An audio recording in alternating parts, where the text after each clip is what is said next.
Hi guys. Today you are attending the second advanced course.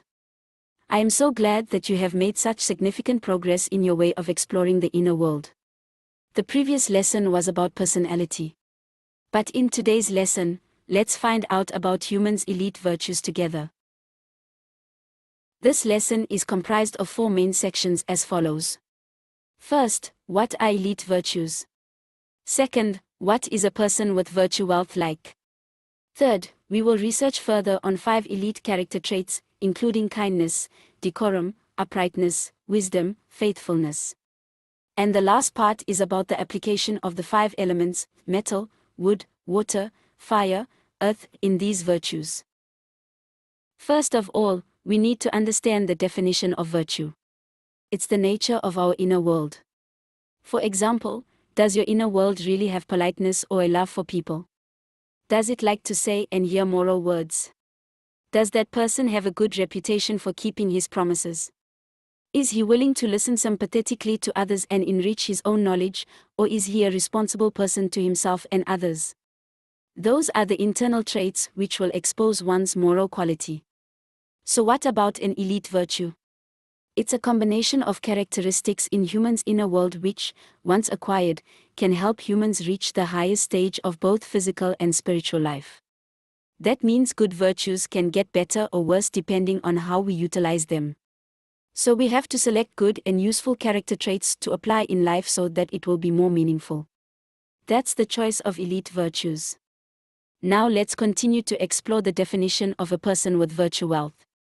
That is a person who acquires all 5 virtues, kindness, decorum, uprightness, wisdom and faithfulness, within all 4 living motivations which are individual, family, organization and society. This means that a person with virtue wealth knows what is right or wrong, knows how to love others and behave politely. He is willing to listen to moral words and takes responsibility for himself, family, organization and society. So how should we understand kindness, decorum, uprightness, wisdom and faithfulness? These are their brief definitions. Kindness is love. Decorum is politeness and justice. Uprightness is responsibility. Wisdom is the willingness to listen. Faithfulness is prestige and punctuality. Isn't that interesting, guys? Now we are going to look further at these 5 elite virtues. First is kindness. Kindness here can be understood as love. So what is a person who spreads love to their 4 living motivations like? A self-lover is someone who gives sufficient care for his basic and societal needs as well as demands for safety, self-expression and respect from others. A family lover is someone who meets all those aforementioned needs of his family members. The same goes for organization lover and community lover. The measure of kindness is the fulfillment status of the inner self, not in terms of materials. When we feel satisfied with our inner self, health, relationships and finance, we will be willing to share with others. And when sharing with others, we will receive love in return. Humans in their fulfillment status do not suffer from their life, they are simply satisfied with what they've got. That's it. For instance, you are a business partner with Bob and agree on a 50-50 share of a total profit of 100 billion. But you only take 30 billion and give the remaining 20 billion to your fellows. Gradually, Bob sees your kindness and grows fond of you.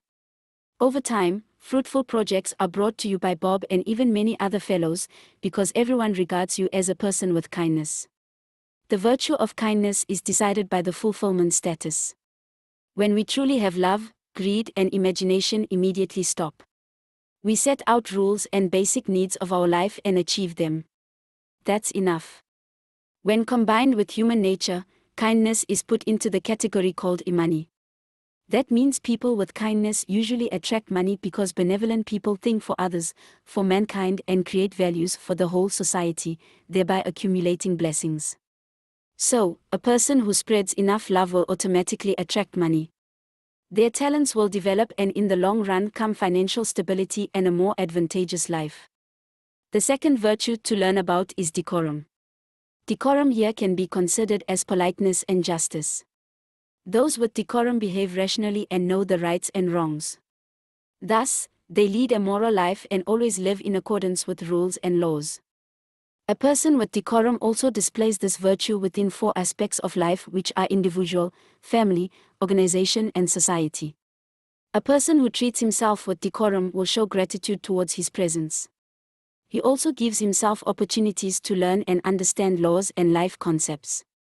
A person who treats his family with decorum will show gratitude towards the presence of his family members. He also gives his family members opportunities to learn and understand laws and life concepts. The similar rule is applied to organization and society. The measure of a person with decorum is gratitude. Have you ever wondered where decorum comes from? It comes from our gratitude towards people. When a person is grateful for others, he also shows his respect to them. A person can treat himself with decorum if he has gratitude towards himself. The gratitude within our inner self actively makes us treat others with decorum. When combined with human nature, decorum is put into the category called sleeping. A person with decorum leads a harmonious life. Wherever he comes, he shows respect to the elder and lives in harmony with everyone. He obeys the laws and follows justice, therefore his mind is always at ease. And when your mind is at ease, it also brings ease to your sleep and rest. Third, we are going to look at uprightness. Uprightness means responsibility, implying a responsible person. Let's explain uprightness within the 4 aspects: individual, family, organization, and society. That means he recognizes that his presence and role in life is for a reason or a mission. And he tries his best to dedicate and create values for his family, organization, and society. A person who is responsible to himself is someone who recognizes his own existence and that he exists for some certain reasons or missions. A person who is responsible to his family is someone who recognizes his family's existence and that his family members exist for some certain reasons or missions. With this in mind, he will gradually make contributions and take charge of his family. A person who is responsible to his organization is someone who recognizes his organization's existence and that it exists for some certain reasons or missions. The same goes for a person who is responsible for society. The measure of uprightness is responsibility and recognition. Your responsibility is your direction in life. When combining this virtue with human nature, uprightness will be classified as fame, since a responsible person usually attracts people's attention and is delegated with important positions. As a result, his reputation improves in accordance with the responsibilities that he takes. In a nutshell, fame will follow people who display uprightness. The 4th virtue is wisdom. Put it simply, wisdom is listen. A person with wisdom truly knows how to listen to others. A person who listens to himself is someone who realizes that he has to leverage his level of wisdom and enhance his intelligence to overcome all arising life challenges. And that he himself has to achieve the fulfillment status in life or the 7 comprehensive wealth. A person who listens to his family is someone who realizes that his family members need to broaden their knowledge and enhance their intelligence to overcome all arising challenges. And that his family members also needs fulfillment status in all aspects of life. The same goes for a person who listens to his organization and society. The measure of wisdom is listening. The measure of listening is improving self-cognition of the inner self. The first way of listening is listening for learning and building knowledge. The second way of listening is listening to acquire wisdom. If you often listen with awareness of the 3rd level of wisdom, it's possibility that you can upgrade to the 4th level and activate the non-educational wisdom, meaning knowledge that is not directly taught and learned. The quality of wisdom corresponding to human nature is beauty. This means that this person has a very high focus on body and physical appearance. On the other hand, due to the higher intelligence, they might easily lose their humility to listen to others, thereby losing decorum with others. But if they know how to moderate themselves and keep listening, they will have more wisdom. Finally, we have this virtue called faithfulness. To put it simply, faithfulness is defined as promise-keeping and punctuality. A person faithful to himself always keeps promises and commitments to himself. A person faithful to his family always keeps promises and commitments to his family. The same goes for his organization and society. The measure of faithfulness is punctuality and keeping promises as well as commitments. When people truly have faithfulness, they can direct and control the rule of causes and effects. For instance, our desired effect or result is the ability to afford a house for family. If we remain faithful to our own wishes and those of our family, we must maintain a fixed image of purchasing a house and start preparing financial resources to achieve it. That mental image or the desire to buy a house will be the initial cause, leading to the result of owning a house. Therefore, people with the virtue of trust are often able to control cause and effect. Among all human natures, faithfulness is related to eating. Because when paired with the 5 elements, faithfulness is related to spleen and stomach, so it is relevant to eating. So we have a clear understanding of 5 elite virtues: kindness, decorum, uprightness, wisdom and faithfulness. In short, virtues are the core values of a person.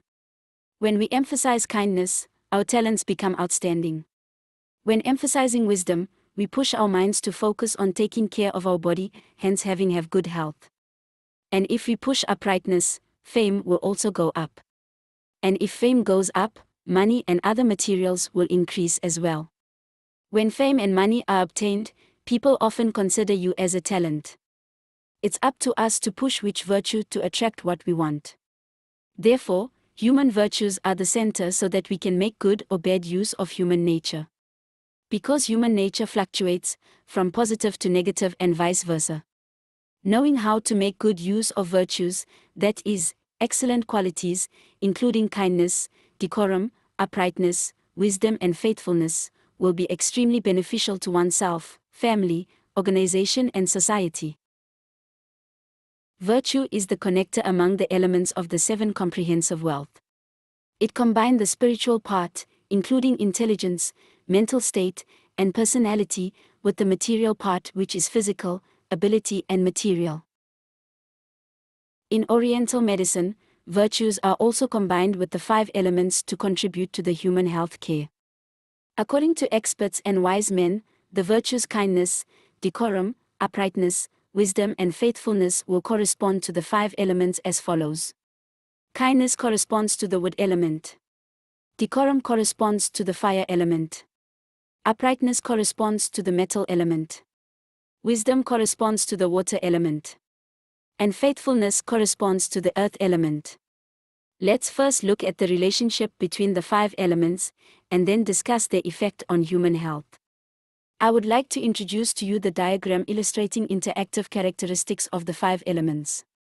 In this figure, the curved green arrows are the direction of mutual birth relations among elements. And the red straight arrow indicates the conflicting relations among these elements. The first is about the mutual relationship, according to the theory of the 5 elements. Wood gives birth to fire. Fire gives birth to earth. Earth gives birth to metal. Metal gives birth to water.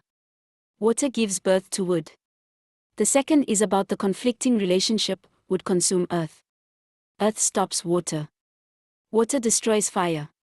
Fire makes metal melt. Metal cuts wood. Now we will attach virtues to the 5 elements and human health according to this diagram. We have the wood element corresponding to kindness. People who nurture love are good for the wood element and beneficial for the health of liver and eyes. Because wood element is related to these organs. The fire element corresponds to decorum, related to respect and rationality. People who live with decorum practice the fire element really well, which is good for the heart. Earth corresponds to faithfulness, related to punctuality and commitment to keep your word. People who live with faithfulness practice the earth element really well. And the earth element is related to the spleen and stomach. So whoever distrusts himself often has disorganized eating habit, creating problems with stomach. The metal element corresponds to uprightness, related to responsibility. A responsible person is good for the metal element. And metal element is related to the lungs. However, if you are too responsible or irresponsible, your lungs will be negatively affected. Water element corresponds to wisdom, related to listening. People who live with wisdom are good for the practice of water element. And water element is related to kidney, so living with wisdom are good for the health of kidneys. In other words, the habit of not listening to others will negatively affect your kidneys, and of course it is not good for your intelligence either. Dear guys, the lesson on elite virtues has come to an end. Let's start to practice the elite virtue wealth and make use of them to transform your life and health. I'm really grateful to all of you for accompanying me in this lesson. See you in the next lesson to understand what a dream occupation and life are.